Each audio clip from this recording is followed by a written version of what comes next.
Hello, I'm Kenny G. I love and make movies, and welcome to the first of many movie reviews I'll now be doing on this channel, starting with director Steven S. DeKnight's Pacific Rim Uprising. Now, I have to preface this review with the fact that I loved the first Pacific Rim. It was the perfect love letter to the giant Japanese monster and robot genres. And with director Guillermo del Toro at the helm, the final product was truly a visual spectacle. That said, I didn't expect Uprising to live up to the original. And without del Toro in the director's chair, it only confirmed my suspicion. But fanboyisms aside, how is Pacific Rim Uprising as a sequel? My two-word summary, it's alright.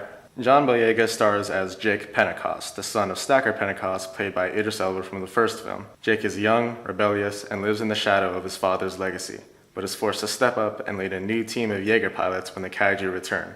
I thought Boyega was fitting for the role of Stacker's son. I bought him as the new Pentecost. Jake is reluctant to become a pilot, he's always being compared to his father, and in the end, he wants to forge his own legacy. Not to be superior to Stacker, but to live up to the name Pentecost. As for the rest of the cast, they did their job. There's just not much to say really. The pilots are a bunch of kids. Which, by the way, why are these pilots kids when there was a bunch of trainees in the first movie? Why don't we see them as pilots? Just saying, reminds me of something else. Rinko Kikuchi, Bern Gorman, and Charlie Day all reprised their previous roles and are great to see again. I especially really liked the brother and sister relationship between Jake and Mako.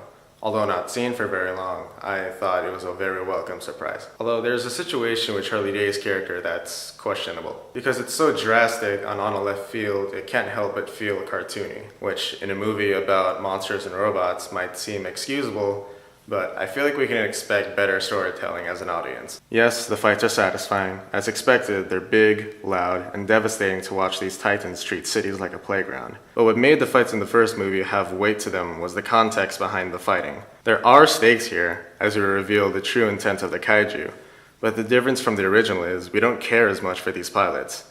The Rangers before were experienced. They fought and killed kaiju.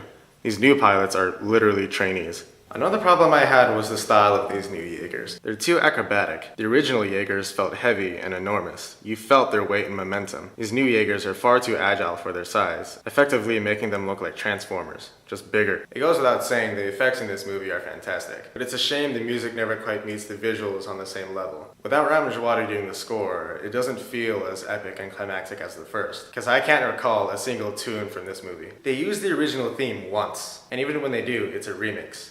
And it feels cheap. And for that moment when they do use the theme, the way it's shot feels like a Fast and Furious movie, which in this context, it's not a good thing. All that said, I'm not mad, just disappointed. If you simply want to watch giant things fight and cities get destroyed with some decent humor, you're not gonna have a problem here. But if you loved the original as much as I do, most likely you'll share my disappointment. I'm gonna say Pacific Rim Uprising is worth the price of admission to have fun. But if you want something more, you're better off just waiting to watch it for free.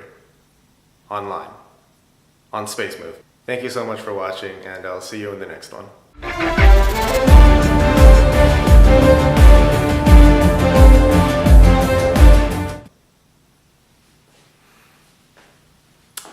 Alright, looks good. I gotta figure out this framing situation.